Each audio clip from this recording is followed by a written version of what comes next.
وخذ القضية قدرية حكمة مجريها عليك، وصبر على الأقدار التي قد تؤلمك ولا تفطن إلى حكمتها فيك، لأن ما دام مجريها حكيم ورب يبقى لازم لها حكمة. فحكمة مجريها عليك أنت مش عدوه، أنت خلقه، أنت صنعته. يقول الخلق كلهم عيال الله، أحبهم إليه أرأفهم بعياله. النبي قال لنا كده.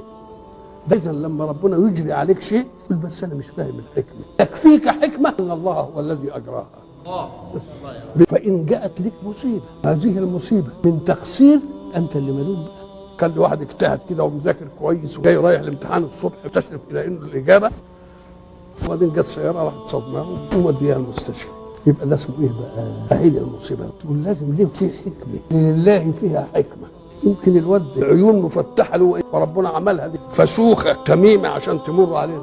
يمكن عملها لأنه مغر إنه مذاكر وإنه رايح بقى كده مش عارف إيه وحاجات دي. يقول له لا تستعرضش عضلاتك، إذا لم يكن عون الله للفتى، إن ما كانش ليك معونة من الله فأول ما يجني عليه اجتهاده.